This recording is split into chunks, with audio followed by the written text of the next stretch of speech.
Assalamualaikum warahmatullahi wabarakatuh. Waalaikumsalam warahmatullahi wabarakatuh. Ya, ini acara perdana kita ya.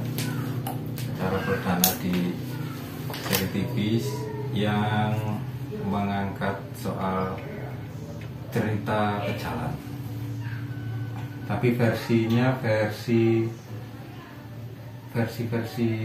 apa ya Mas? Versi jalan-jalan. Versi jalan-jalan. Tapi gimana ya? Biasanya kan happy, biasanya ini lebih ke Kalau happy itu terlalu mainstream. Iya, sekali. Betul. Jangan happy lah. Misteri. Misteri ya. Ini lebih ke mistisnya, horornya. Ya, sebelumnya kenalan dulu, saya Adit dan ini ada Cak Gilang yang biasanya juga dipanggil Cak Ambon, yang tinggalnya di lereng Gunung Arjuno. Iya, benar. Langsung aja kita cerita, Mas. Kita mulai.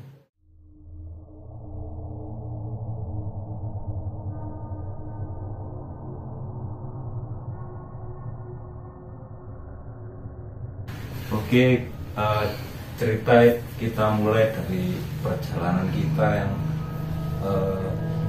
berapa tahun lalu saya lupa, tapi nanti tak masukkan di bawah sama foto-foto perjalanan kita. Deskripsi. Iya, di deskripsi ya. Waktu itu kita dari Malang, kita bawa 2 mobil. Rombongan ada sekitar berapa orang yang 8 yes, 15-an, 14-15 orang. Itu campur, ada cewek ada cowok. Kita berangkat malam setelah Isya.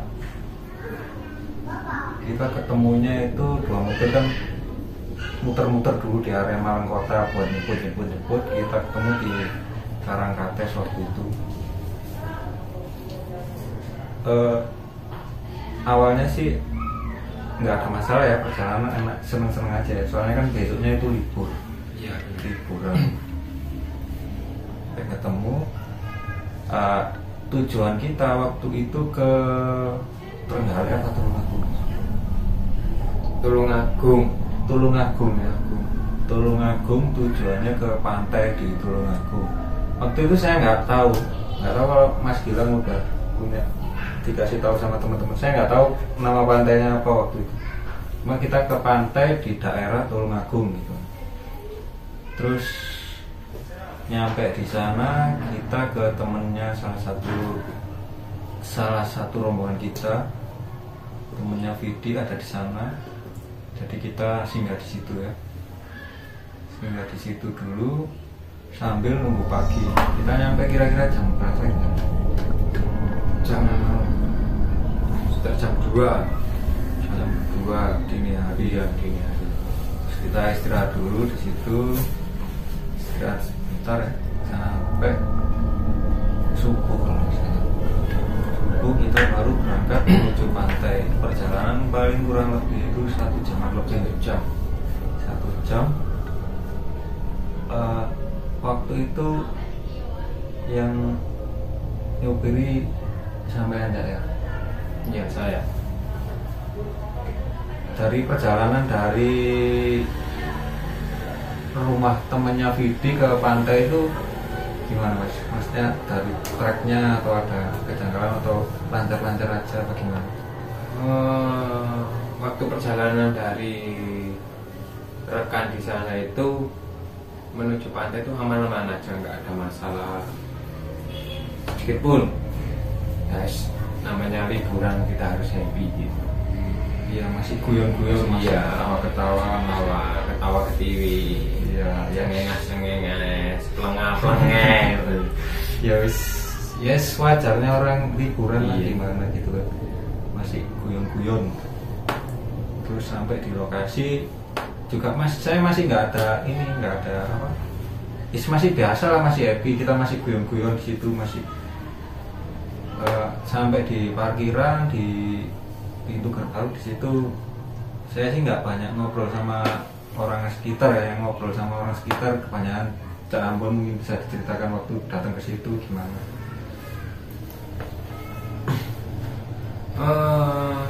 Situasi waktu sampai di sana itu ya dari depan masih nyaman-nyaman aja. Setelah melewati pura itu, ini perasaan kok agak aneh. Ya agak aneh, tapi saya tetap bawaan santai, selalu. Karena ini kan tujuannya liburan. Ya udah, dari sana kita jalan aja. Tapi memang pantai itu belum saat itu belum tereksplor ya, masih belum banyak orang tahu karena pantainya itu memang sip, mantap, Hidden beach. Pantai tersembunyi, sepi banget Mas. Sepi banget itu. Ada orang jualan cuma 1-2 orang aja karena memang pantainya itu jalan juga belum begitu bagus, apalagi waktu menuju ke pantainya itu jalanannya kan curam. Iya. Dari parkiran menuju bibir pantai itu sekitar mungkin ada setengah jam, dan di sana itu orang jualan juga nggak ada. Ya ada 1-2 aja, tapi itu di atas. Kalau untuk dekat-dekat bibir pantai itu nggak ada itu, karena orang sana itu mungkin berpikiran pantai itu jarang ada yang datang, karena juga rawan juga biasanya gelombang di sana memang lumayan besar lah. Tapi enak untuk wisata, untuk camping itu enak. Tenang ya. Iya. Tapi itu masuk pantai selatan. Pantai selatan itu masuk Pantai selatan. Dan waktu itu dari temen juga ada yang tanya sama orang situ ya, ini kok sepi Pak pantainya Pak? Orang jawab, di sini emang biasanya pendatangnya ya lokal aja gitu ya, maksudnya warga sekitar Tulungagung aja. Terus ini juga ternyata ini satu suro, jadi liburan kita itu satu suro waktu itu. Nah saya kan nggak ngerti waktu itu, yang ngerti teman-teman ini Mas Gilang juga ngerti. Saya waktu itu nggak sadar ternyata satu suro ya,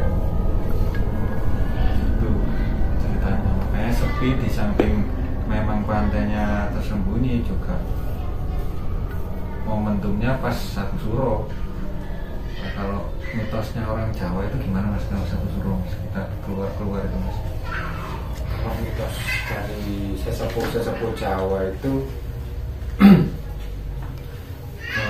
untuk kita keluar ke tempat-tempat di pantai, gunung itu memang tidak dianjurkan, karena satu suro itu kalau orang Jawa itu sakralnya karena apa ya, kita pembersihan diri, terus alam itu sedang membersihkan dirinya. Jadi kalau orang dulu itu diwajibkan untuk satu suro itu kita bersihan diri di rumah, nyuci pusaka gitu Mas ya? Iya, kebanyakan orang-orang itu kalau punya pusaka itu biasanya ke sumber-sumber mata air yang disakralkan, upacara di sana, upacara adat lah orang bilang. Iya. Tapi pada waktu itu ya karena teman-teman sudah planning ke sana tanggal itu, ya mau nggak mau kita berangkat lah. Tetap berdoa biar aman lancar, nggak ada kendala. Gitu. bagus banget, tebing-tebingnya bagus, pemandangannya istimewa sekali. jadi kita di sana itu ada yang turun, ada yang karena jalannya kan banyak ya, ada yang naik tebing, di tebing-tebing itu ada yang foto-foto. Nah, akhirnya kan kita pisah-pisah ya waktu itu ya, pisah-pisah terus sampai itu lama banget ya, sampai hampir sore waktu itu kita balik ke parkiran. Itu masih kurang 2 orang ya, itu Vira sama ada satu lagi temen itu yang masih yang ada di daerah belakang ya. Karena memang kita waktu turun ke bawah itu jalannya kan banyak, kita pisah-pisah, kita ketemu jadi satu itu ya di pantai. Terus waktu kita balik ya karena mungkin ada yang lihat spot di sana bagus, ada yang lihat spot di sana bagus, sebenarnya melencar terus ketemu lagi di parkiran. Cuma kita sedikit nunggu lama di Vira itu. Akhirnya Vira datang. Ya kita sih nggak ada apa-apa. Kalau saya sih melihatnya nggak ada apa-apa waktu itu, masih nggak ada kejanggalan, masih ya berjalan biasa aja. Waktu Vira datang itu gimana mas? Apa ada kejanggalan waktu di pantainya? Itu Vira ini ada kejanggalan waktu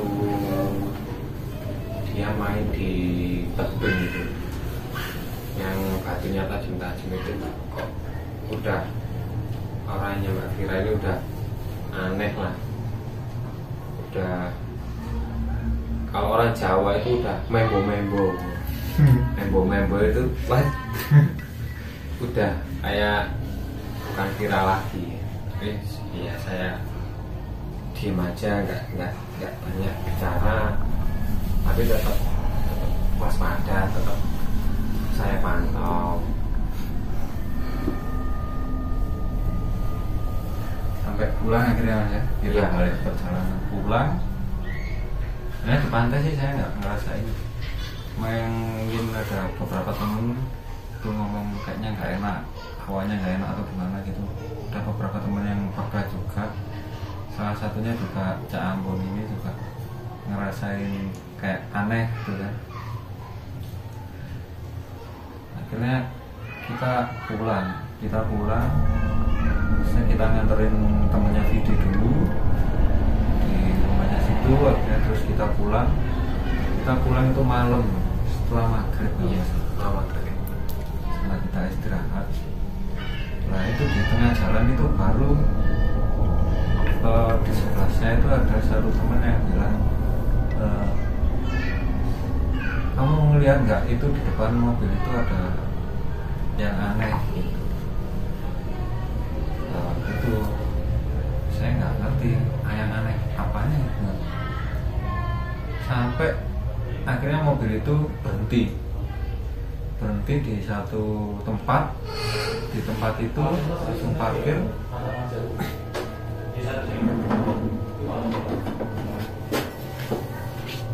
Parkir di situ, keluar ternyata Vira ini kalah. Vira ini bukan kayak Vira lagi, dia kayak kesurupan.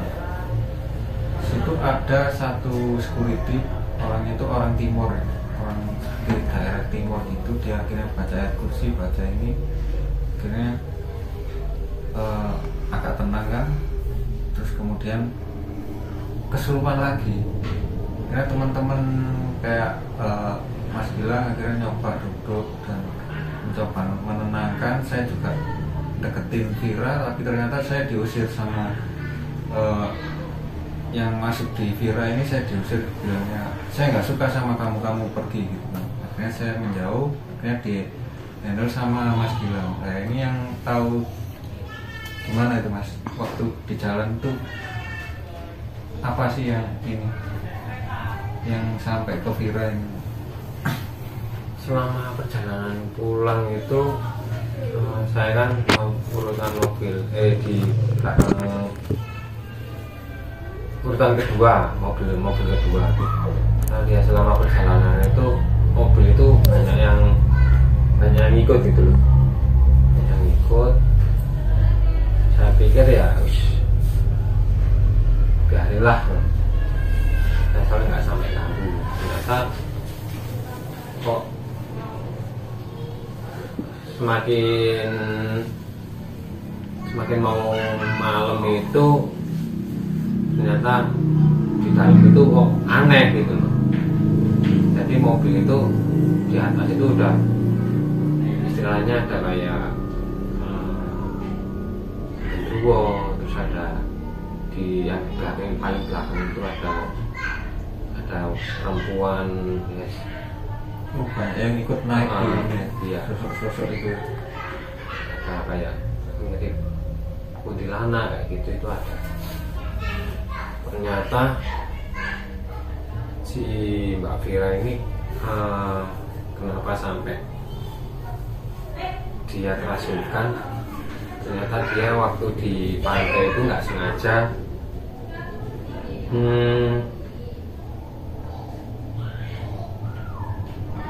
nendang sesuatu. men sama sesuatu. Iya, ternyata waktu tak tanyain kan kakinya yang sakit toh. Iya. Kakinya bilang sakit, tapi tak lihat nggak ada luka. Yang kedua ternyata dia kok posisi belum suci. Saat itu dia lagi dalam bulan. Nah itu apalagi main di pantai yang sakral ya, orang sana puranya. orang sana yang menyebutnya pantai ini tuh gerbang menuju ke istananya Ratu Pantai Selatan itu. Ternyata si Mbak Vira ini sampai dia lagi belum suci, terus dia di sana melakukan kesalahan yang dia nggak sengaja dan penunggunya di sana itu nggak suka. Akhirnya bawalah sampai salaman pulang. Itu di tengah jalan Itu kalau nggak salah sampai dua kali masukan itu. Yang pertama ditolong sama security itu bacakan ayat kursi, Doa. jadi sepanjang perjalanan itu akhirnya nggak tenang, dari situ itu nggak tenang karena malam-malam. Ini mau nggak mau kita harus segera pulang karena memang teman-teman ini juga saya juga Cak Ambon ini kan posisinya besok harus kerja gitu, jadi ya mau nggak mau harus nyampe rumah.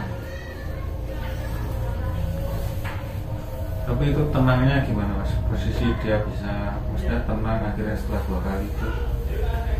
Ini saya coba sedikit memediasi lah antara Mbak Vira dengan si penunggu yang ikut ke Mbak Viranya itu. Saya coba menetralkan biar kita selamat sampai rumah dulu, biar penanganannya juga enak kalau sudah sampai rumah.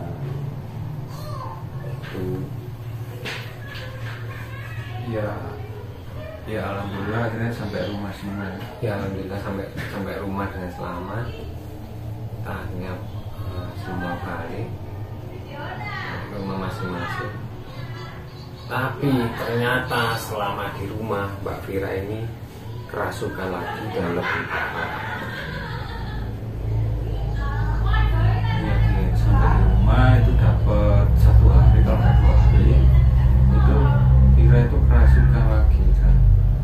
Kerasukannya tuh dimasukin terus keluar lagi, kemudian keluar lagi sampai seharian itu mas ya. Akhirnya dikontaklah teman-teman kemarin. Kontaklah teman-teman, akhirnya kita datang ngumpul di situ. Dan itu suasananya panas banget ya, karena saya sebelumnya juga belum tahu kan kalau Vira itu sampai kalap seperti itu kan.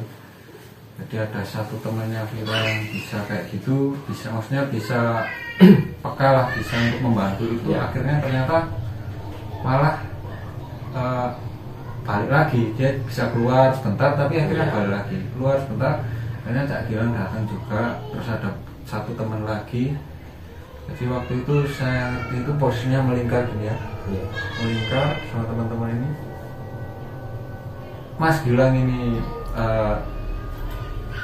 kerasukan, ada satu teman lagi kerasukan. Jadi teman-teman yang berusaha menolong itu semua kayak kerasukan gitu loh, kerasukan tapi dirasuki. Yang setahu saya itu semua itu mencoba menyuruh yang ada dalam vira itu buat keluar gitu kan. Kayak ada yang berubah jadi macan, saya waktu itu lihatnya itu berubah jadi macan. Nah yang ngerti situasinya kan Mas Gilang waktu itu coba duduk untuk ini, cuma kalau posisi sama yang dimasuki gitu sama sadar nggak? Maksudnya sama sadar nggak? Sama ngomong apa sama Vira? Saya sadar antara sadar nggak sadar ya Mas. Apa yang diucapkan itu ya saya dengar siapa yang mengucapkan siapa dengar.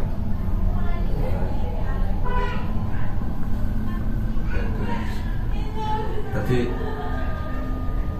waktu itu akhirnya sampai pagi Mas, subuh. Iya. Sampai mau subuh. Sampai subuh. Setengah 4 gitu. Terus sampai diteleponin ke sampai ke masnya salah satu teman namanya Siwa itu kan masnya ngerti soal beginian akhirnya dikasih kasih aja ini gitu kan. Saya dikasih satu jimat gitu kan. Ternyata itu nggak mempan juga, sama Mas Gilang berusaha untuk ngusir ternyata nggak mempan juga. Ya akhirnya sampai itu salah satu teman Cak Gilang juga, Cak Ambolin juga bilang coba teleponin bapakku Mas. Akhirnya tak telepon bapakku datang. Waktu itu bapakku cuman bawa poin satu, itu dicepit di tengah-tengah kaki sini, akhirnya keluar nggak balik. Terus katanya bapakku jangan tambah memperparah ini dengan mengundang yang lain gitu kan. Kamu misalnya Cak Gilang mengundang sosok lain yang akan membantu dia gitu kan. Nah, sosok yang masuk di Vira ini nggak terima, dia juga akan memanggil sosok-sosok lain teman-temannya lagi gitu kan. Jadi sama-sama membawa pasukan, akhirnya auranya panas di satu rumah itu, dikerumuni banyak makhluk-makhluk seperti itu. Nah, kalau menurut bahwa saya ya logisnya ya kalau makhluk seperti itu juga merasakan sakit, dia akan kapok kalau sudah kena sakit seperti itu. Ya itu sih, mungkin kalau masnya ada tambahan waktu di rumah Vira itu, ada tambahan soal kejadian di Vira itu. Kejadian di Vira itu memang dari Mbak Viranya sendiri juga dari kakek buyutnya ya udah ada yang jaga. Mungkin tinggal Mbak Viranya sendiri yang bisa ngolahnya sih. Kalau yang masuk ngolah itu ya untuk kontrolnya itu ya Mbak Viranya sendiri. Kalau dari teman-teman itu ya cuma bisa menyarankan atau cuma bisa membimbing gitu aja. Pembantu lah ya, keputusannya di situ, kontrolnya di situ.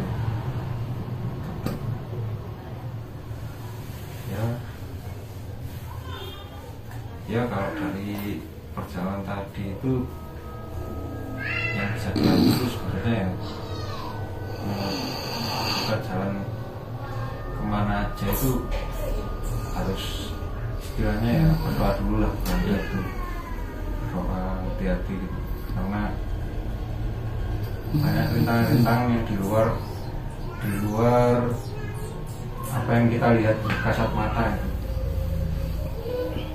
Kemanapun kita mau pergi tetap berdoa menurut agamanya masing-masing, kita diberi kelancaran perjalanan sampai kembali ke rumah, dan jika kita mengunjungi tempat-tempat yang sekiranya sakral atau memang tempat itu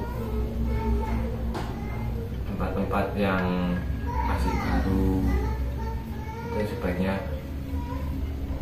kita permisi karena kita juga itu nggak cuma ada yang dilihat, yang tidak dilihat itu juga hidup gitu. Jadi kita sama-sama hidup di alam yang beda-beda, tapi tetap saling permisi lah. Ibarat kita mau ke rumah orang, ya kita tutup pintu, kita beri salam, karena dari itu kita kan nggak tahu di sana itu orang awam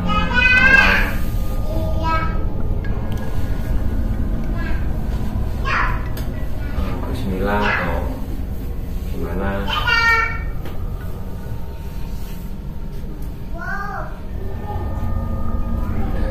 Jadi itu aja mungkin dari kita yang bisa kita bagikan buat teman-teman semua.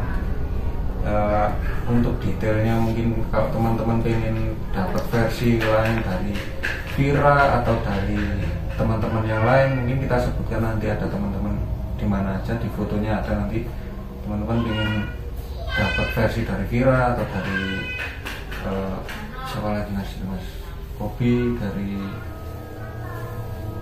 mungkin bisa komentar di bawah ya.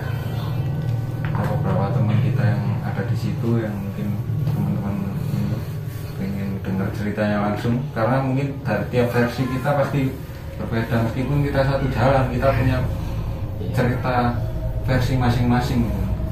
Ada teman yang peka terhadap yang kasat mata seperti saya ini nggak peka, nggak bisa ngelihat seperti itu, jadi versi saya pun juga beda ini kan, sama versinya Mas Gilang. Kalau Mas Gilang mungkin lebih melihat ini ada kedua yang marah, ada gini gitu kan. Kalau dari versi saya nggak bisa melihat umum dia menyalahi aturan atau oke. Assalamualaikum warahmatullahi wabarakatuh. Waalaikumsalam.